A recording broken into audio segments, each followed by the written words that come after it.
Gaurkora, onera ekarri gaituena, Ezker Abertzaleko 100 emakumeen parte hartzearekin burututako gogoeta baten ondorioa da. Ezaguna den bezala, azken urteetan Ezker Abertzaleak erabaki estrategikoak hartu ditu, eta honen ondorioz independentziara eramango gaituen prozesu soberanista erdigunean kokatuko duen prozesu bat artikulatzea finkatu du helburutzat. Eta horrenka politiko hau arrakastaz bururaino eramateko, Ezker Abertzaleak bere burua birfundatzeko, eraberritzeko apostua egina du ere. Beraz, berrikuntza testuinguru honetan kokatzen dugu Ezker Abertzaleak bere praktika politikoan, bai barneko funtzionamenduan, baina baita ere kanpora begirakoan, feminismoa indar berriz txertatzeko erronka.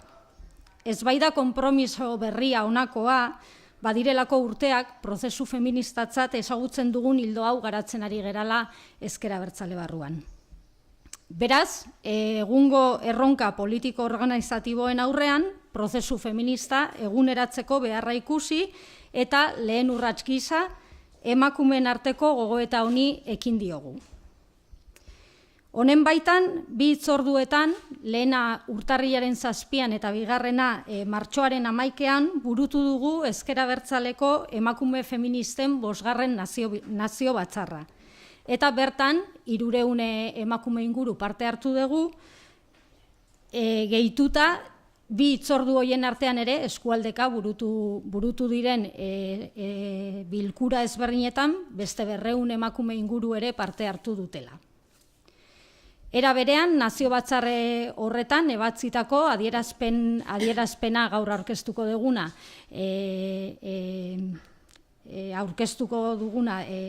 ebatzi dugu, esan bezala, eta adierazpen hori 100 emakumeen atxikimendua bildu du. Gaurkoan, hemen gaude, sortu, ernai eta alaben biltzar prozesuak pasaberri direnean, zenbait konpromiso berresteko, emakumeak prozesu honen motorea izan nahi dugulako, eta bai Ezker Abertzalearentzat eta baita Euskal Herriarentzat ere, orain baita unea. Bada garaia ez, jendartea benetan eta esparru guztietan eraldatuko duen estrategia feminista bat martxan jartzeko. Emakumeak pairatzen ditugu, gure egunerokotasunan pairatzen ditugun diskriminazio, jasarpen eta violentzia anitzei erreparatu eta benetan hoiek aldarazteko egiturazko neurriak eta erabakiak hartuko dituen estrategia batetaz ari gara. Uste dugulako da sasirten biden garaia amaitu dela. Eta gainera sinisten dugu eta sinistua gaude aldaketa politiko eta feminista hori gauzatzeko aukera erreala dela. Ikusten dugulako Euskal Herriak sentsibilitate feminista zabala duelako eta badakigulako ere bai Euskal Herrian existitzen den mugimendu feministak ere prozesu eta aldaketa prozesu horretan berme bat izango dela.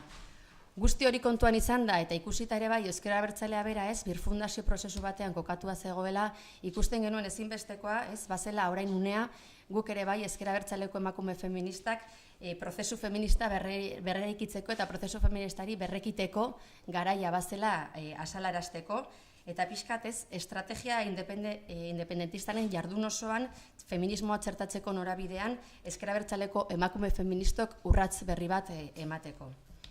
Hori horrela izanik, pixka bat adierazpenean kokatzen dugun bezala, ikusten dugu orain erronka badela ezker independentismo hori indartzea, bere estrategia berrera ikitzea, eta erronka horretan ulertzen dugu feminismoa ezinbesteko lekua izan behar duela.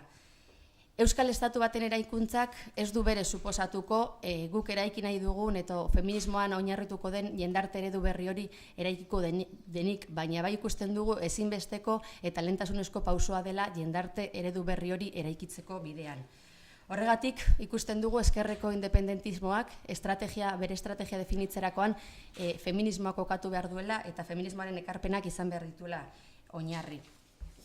Bestetik, ikusten dugu ezinbestekoa baita ere Euskal Herriko feminismoak, Euskal Herrian gaur egun dauden korapiloak askatzen laguntzea, eta baita herri honek etorkizunean dauzkan erronketan ekarpena egitearena, hori ere bere zer egitekoa badela eta bere ekarpena ezinbestekoa dela. Eta guzti horretaz pixka bat gogoeta eginez, gaur nahi duguna plazaratu ezker abertzaleko emakume feministok, bada guk ere herri honen mugimendu feministaren parte bagarela, berresten garela Euskal Herriko feminismoarekiko eta aldaketa hori ekarriko duen estrategia feministarekiko leialtasunean, ikusten dugula guk ere urrats berriak eman behar ditugula norabide hortan, eta horregatik gure ezker abertzaleko prozesu feministan sakondu behar dugula.